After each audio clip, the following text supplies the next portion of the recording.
So let's talk about the things that newbie and aspiring freelancers always use as an excuse, and that is, I don't know what skill to offer. This is a very common line when they're trying to get into freelancing, like, I'm not sure that graphic design is for me, website design is for me. And I actually have a story for you, a very quick one, and I want you to listen throughout the end. I actually have a friend that asked me the same question, and he said, hey Dems, so you're all into this freelancing thing. I'm your friend, you know me this well. I want to ask you, what is the best skill that fits for me? And I told him website design, because apparently I have a bias that males that are technical should really get into website design because I think they're just going to love it entirely. And mind you, a few months later after I said that answer, I actually regret it. Not that he went into the website design industry and became a freelancer, but because I thought about that very answer from my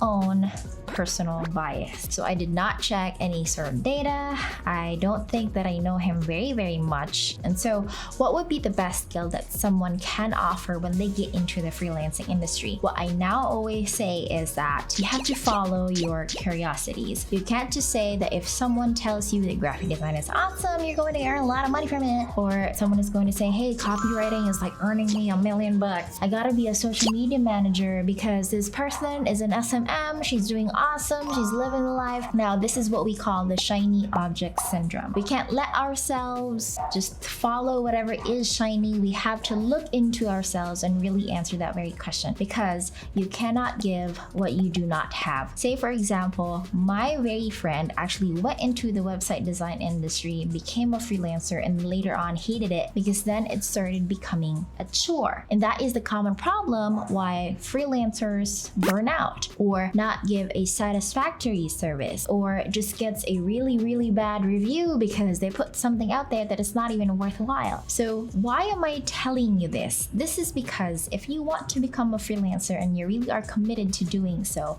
you have to look into yourself and ask, what are the things that I like? What are the skills that I'm curious about? Should I look into them on YouTube? Should I purchase a course? So on and so forth. This is actually what I teach since 2018. And by the way, I forgot to introduce myself. My name is Demi.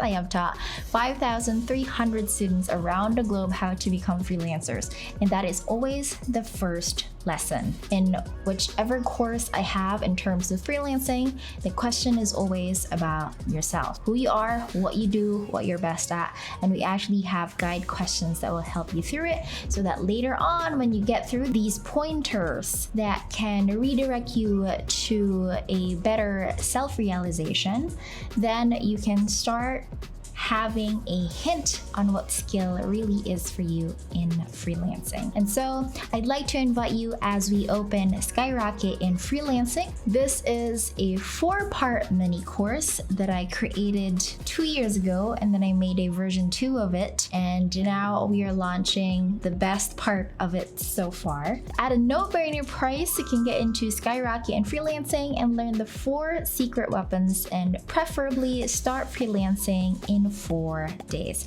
Yes, you heard me right. At a very affordable rate, you can then start freelancing in 4 days, taking into account that you actually applied lessons that I taught inside the mini course. And yes, you can get it done in 4 days. But if you're not going to listen, and if you're not going to apply, well, let's see where that gets you. And so, if you're committed to making this work and entering the doors of a freelancing industry, well, you are in for such a treat.